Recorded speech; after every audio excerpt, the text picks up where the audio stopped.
Billy with Wolford Music Television, and we're here in the studio today with the wonderful and very talented and lovely Aimee Vargas. She's here from the local area, and she does a lot of work with local musicians around here and in the local music scene. So I'm just going to jump right into it. I'm going to ask you some technical questions about like what's going on in the area and what you're doing. So let's start with that actually.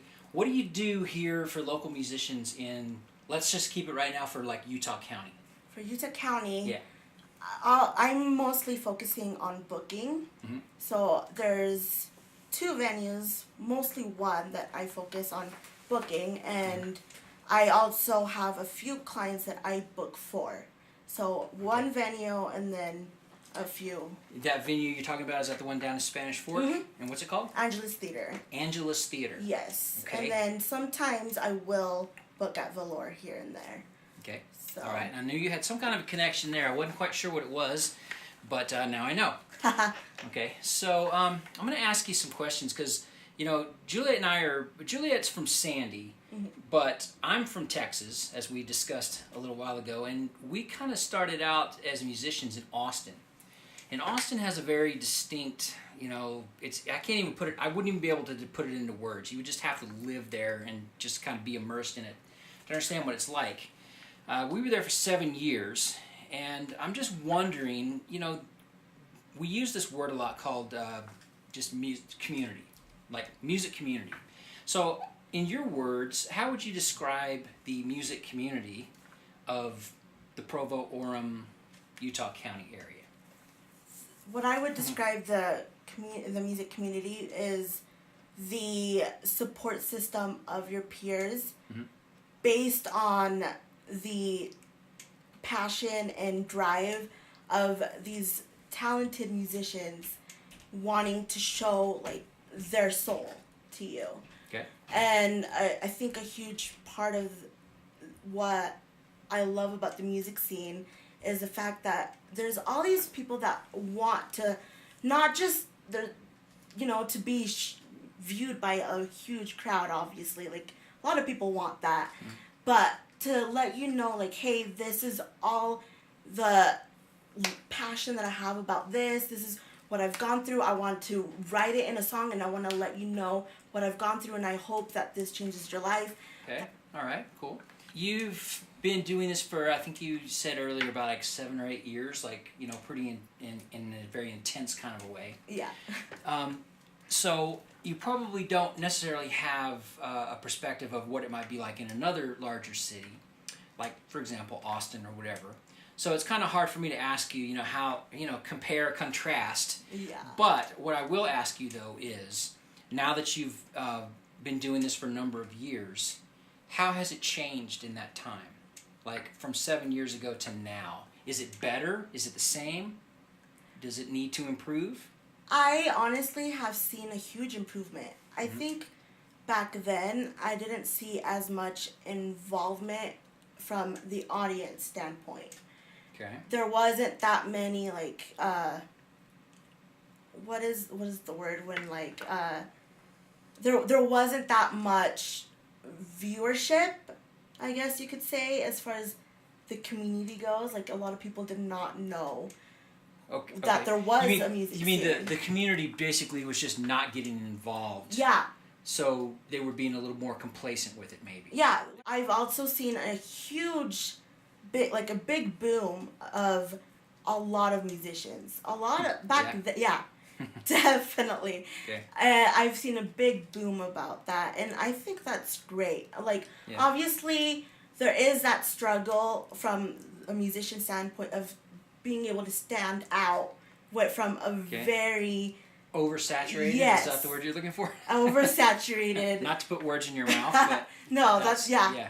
Okay. From a very oversaturated music scene. Okay. But what I love, and from my standpoint, because since I book shows, is that I'm able to help a lot of people that way. I'm able to book easier. I'm able to give a bigger. I'm able to find an audience based on like I'm able to find a band that is needed for a certain show or whatever project I'm doing because there's so many musicians. Right. And I feel like that's been a huge improvement within the 7 years, is that there's a lot more involvement in being a musician and also of wanting to hear music. Okay. So the supply, so to speak, of musicians has increased. That has the demand kept up with the supply? A little. I guess, yeah. Okay. There is that struggle of getting people to shows still. Okay.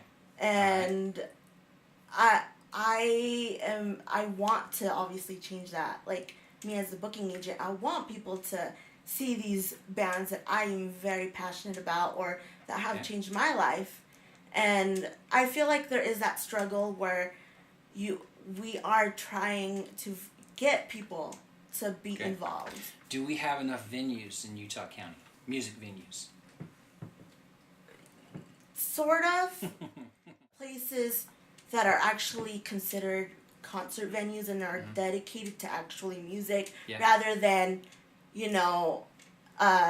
being a certain kind of business and then just adding music to the side. Okay, like a restaurant. And a restaurant is a restaurant by nature. It's not necessarily a music venue, and I've seen that happen before. They're like, let's just have live music here. So do you know what that entails? Do you know what a PA system is and how it works? You have someone to run it. So when you ask me, like, there is a lot of places to perform at in Utah County. Yeah. But as far as music venues, there's a select handful. I'm sitting here trying to think in my own head. I'm coming up with about 4. Yeah. But that doesn't mean that there's only 4. That's just the ones that I know of. And I'm involved in the local music community too. So the truth is, I should know pretty much all of them. So am I right? Is there really like 4 or 5 maybe? Okay. And see, that's what weirds me out, because if the supply of musicians and bands and talent here in this area has increased, you would think that that part of the industry would also answer to that and that there would be more. Yet for some reason I know that in the last year I know 2 that have shut down. Okay, so instead of growing in numbers, we actually kind of lost a couple of them. And I know one in particular, and I'm not going to name it, had been here for 10 years. And then all of a sudden it just was gone. So I'm not really sure what the answer is to that, or if there even is an answer. It just happens, And I definitely don't have the answer. There's just so many that have made it out and that are in the top 40 and all that I think that's what makes other music scenes go, what is going on, Right. And I have seen that there is interest as far as touring bands wanting to check out here. And so me, as far as booking right now, that's what I'm kind of focusing. I don't want to make it that it's so much that it's all touring bands and then there's just no representation, obviously, of Utah music, but I want to incorporate a little bit of other places, so that they can collaborate. And exactly. I think that we have to have that. We have to be connected. We can't just be insulated in just our little county and people go, whatever's going on down there, we don't know, because we're not connected with anybody down there and they're not connected with us. There's so many doors that have opened up for me because I decided to reach out of Utah to collaborate, and that's what I wish about the music scene here, is for them to collaborate as much as they can outside of Utah, but to also be able to elevate all the things that have helped this music scene, and make it known and actually help other people thrive out of it. So all right, well, you know what, we'll just keep working on it. we're all kind of part of it in some way or another. Obviously mostly what I'm doing is studio work, and my days of being up on stage are kind of getting over with maybe at this point in my life. And a lot of people would think that I know what I'm doing or I know everyone, but honestly, I'm figuring it out as much as anyone who's watching right now. I'm trying to figure it out. Everyone is. No matter how successful you are, I think they're in some way they're trying to figure out step by step. Well, once you got it all figured out, well, then you just retire. You know. And so, like, honestly, that's why I love the music scenes, because when I see people actually collaborating with each other, that inspires me to help. And because for me, the payoff about helping people is the second that they're on stage and they're smiling and they're happy and they're giving their all. To me, that makes it all worth it. And that's why I want people to be more involved and see that, like, there is something unique happening here that is working. You said something interesting there, and I'm gonna kind of close it down with just that little thought right there. And you said when you see somebody on stage and they're smiling, and I think that is kind of the take-home message here, is that if this isn't fun, don't do it. If it's not fun, don't do it. Once it becomes a drudge and you just hate it, or it becomes, you feel like you're competing with somebody else in some other band, or you're jealous of their fan base or whatever, then just stop. Yeah. You know, I mean, because we want positive energy, we want positive vibes, and when people are happy, you can tell. It just, you know, you can tell when someone's happy. But when they're on stage and not having a good time, it's like making me not have a good time. But also, too, I want people to know that, like, if you are in that position where you're not happy, don't quit. Give it all you've got. Adapt. And, you know, do everything that you've got. Like, hold on. And honestly, because if you started off doing it and you loved it, but you feel like you've lost that, like, purpose, you know, you're kind of just like, why am I doing this? Yeah. Just, you know, hold on. Do not quit. I would say just see if you've done everything that you have given, even if it feels like you need to give up.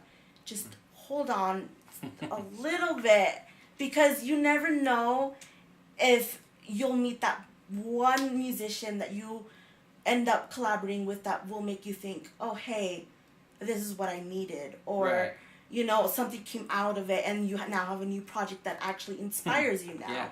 I go through moments like that where I'm just like, do I even belong here, like, in the music scene? I actually do. And so do I'm going to be vulnerable about it. Like, I do have those moments where I'm just like, I want to give up. I don't think, like, all this work is going to pay off. But the people that stop right then and there are the ones that you will not, you know, like, that you will not hear about. I think. Like, the people like Oprah, or, like, the biggest art, like, your favorite artist that is like, your biggest legend. Who do you like? Who do I like? I don't know, let's look around here. The Beatles? I got the Beatles, I got the Smiths, I got Rush, Rolling Stones, Nirvana, If the Joy Beatles, Division. If the Beatles were to, you know, pay attention to that negative thought, or that they were told, or that they thought constantly of, you know what, I'm gonna quit. Yeah. I shouldn't even be doing this. It's a waste of time. Who even cares? Would we know who they are? Well, that's why you're told to never read your reviews. Yeah, You know, definitely. or certainly not internalize them. That's true. You know, because you're reading one person's opinion and you think that it's actually like a million people saying it, and it's not. It's just like one person. So, like, honestly, like, I just would say that to hold on a little bit if you're in that rut. But really, if you for sure have gotten to that point where you're just like, I really have given it all I've got and there's no passion for it, then do something that you love, honestly. Like, you know, you're going to go through moments for a while sometimes where you're hating it, but try to get to that place where where you were first were, where you're just like, this is why I am doing it in the first place. And honestly, I would say that about anything in life. You're going to go through moments like that. And I would hope that eventually you're led back to that passion and drive that you first had. So that's what I would say to musicians that are struggling right now. I hear you. You know, we've been through it too. You know, we're still we just had to adapt. You know, I mean, even just recently we had to kind of change gears and kind of go off somewhere else. But we didn't just, you know, just throw our hands up and just quit. I couldn't. I mean, I would have felt like I would have nothing to do. I mean, this is what I've been doing for the last 25, 30 years of my life. And no, I'm not famous and I'm not wildly successful. I'm certainly not rich, but I haven't quit. Mm-hmm. You know, there have been times where I've taken time off and tried to reevaluate what I want to do, but I've always come back to music in some way or another. I've always found my way back to it. And it's okay to take breaks too, Yeah. you know, but always remember to go and find what it is that you love. If it's changed, I've wanted to be so many things. An author, a singer. I wanted to be a motivational speaker. I wanted to be a basketball player. I still do, but motivation. I was so certain that I was going to be a journalist, but here I am, and I feel at home. You could be a singing motivational basketball player. Yeah. I tried. So, you know, there's going to be a lot of paths that you're going to go through, but hopefully at some point they all lead to something that you are loving at that moment. I think I agree with you. So, all right, well, you know what? This has been actually really fun and enlightening, and I'm glad you came over. And I think there's a lot of things that, you know, you've said that, whoop, and we just lost one on camera, and I think that one over there is probably about to go out too, so I better wrap this up.